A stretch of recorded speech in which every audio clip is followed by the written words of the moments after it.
Praise the lord. Christmas વાલા ભાઈઓ તથા બહેનો, દિવ્ય ધ્યાન સંદેશમાં તમારું સ્વાગત છે.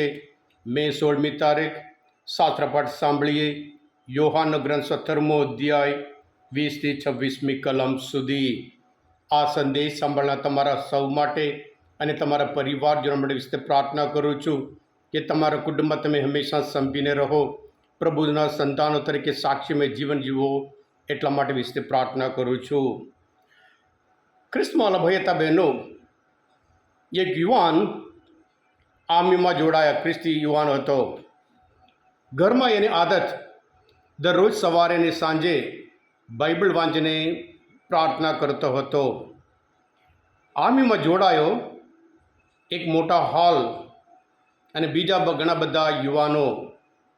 સાંજ પડી, ઘરમાં તો દરરોજ બાઇબલ ખોલીને પ્રાર્થના કરીને ઘૂંટણે પ્રાર્થના કરતો હતો.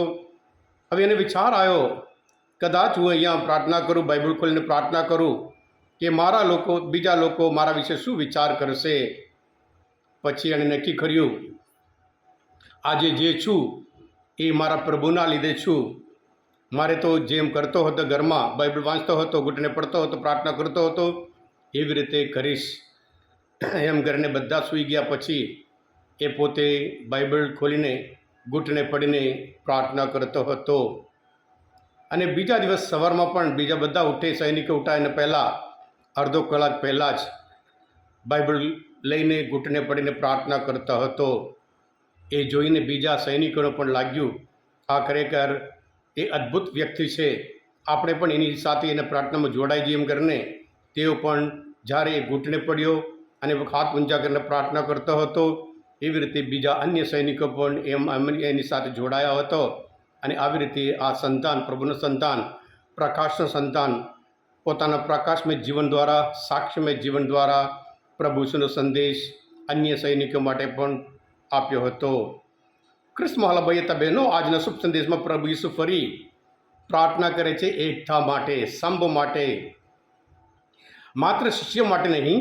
એમના દ્વારા જેવો શુભ સંદેશ સાંભળી પ્રભુ વિશ્વાસ રાખે, એ પણ આ એવા આપણા માટે પ્રાર્થના કરે છે પ્રભુ, કે જેથી કરી આપણે હંમેશા સંપીને જીવીએ, એક મન થઈને જીવીએ. એક મન થઈને જીવીએ એટલા માટે, જેવી રીતે પિતા અને પુત્ર અને પવિત્ર આત્મા તેઓ એક મન થઈને જીવે છે, સંપીને જીવે છે, એવી રીતે આપણે પણ હંમેશા જીવીએ એટલા માટે પ્રભુ ઈસુએ પ્રાર્થના કરી. સાથે સાથે પ્રભુ ઈસુ એક અદ્ભુત પ્રાર્થના કરે છે. સૃષ્ટિના મંડાણ પહેલાં પિતા પરમેશ્વર જે મહિમા એમને આપ્યો હતો, પ્રભુ ઈચ્છે છે આપણે બધા એ જ મહિમા આપણને જોવા મળે, આપણે પણ એ મહિમામાં સહભાગી થઈએ. હા ક્રિસ્મવાલા ભાઈ હતા બહેનો, કેટલો અદ્ભુત પ્રાર્થના. પણ આજે આપણે જાણીએ છીએ ખ્રિસ્તી ધર્મમાં કેટલા બધા ભાગલા, કેથોલિક, પ્રોટેસ્ટન્ટ, મેથોડિસ્ટ, મુક્તિપોચ, જાતના છે. બધા એક જ શ્રદ્ધા, એક જ ઈશ્વર, એક જ પિતા પરમેશ્વર, એક જ સંસ્કાર, પણ અલગ, જેવી રીતે એફેસસ ધર્મ પિતા 4 અધ્યાયમાં પૌલ કહે છે, શાંતિના બંધન વડે પવિત્ર આત્માની આપેલ એકતાને ધ્યેય દ્રઢ રાખવા પ્રયત્નશીલ રહો. દેહ એક જ છે, આત્મા એક જ છે. એક જ આશા આપીને ઈશ્વરે તમને હાકલ કરી છે.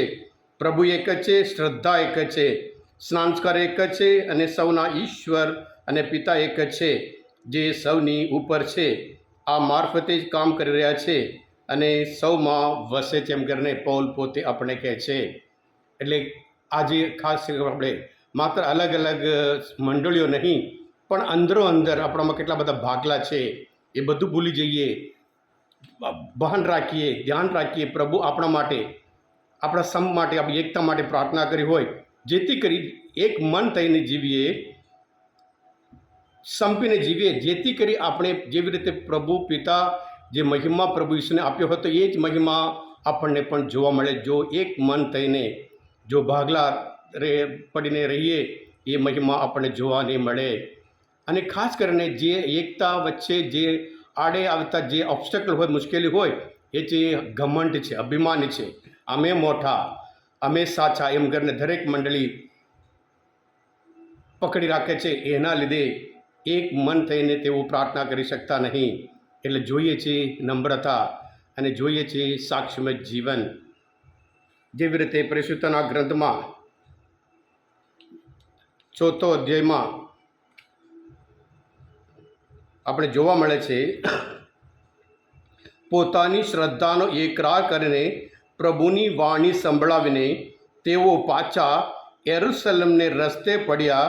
જતાં તેમણે સમરૂન્યના ઘણા ગામોમાં શુભ સંદેશનો પ્રચાર કરતા હતા. એટલે આપણે પણ આ પ્રભુના સંતાનો તરીકે સાક્ષીમય જીવન જીવીએ અને આપણા જીવન દ્વારા હંમેશા પ્રભુનો જ મહિમા કરીએ. Thank you. God bless you all.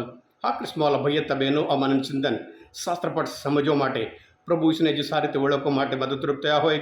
દિવ્ય દર્શન તમે પોતે સબસ્ક્રાઈબ કરજો અને બીજા માટે પણ ફોરવર્ડ કરજો, જેથી કરી તેઓ પણ એક મન થઈને જીવે અને સંપીને જીવે અને સાક્ષીમય જીવન જીવે. એટલા માટે પ્રાર્થના કરીએ.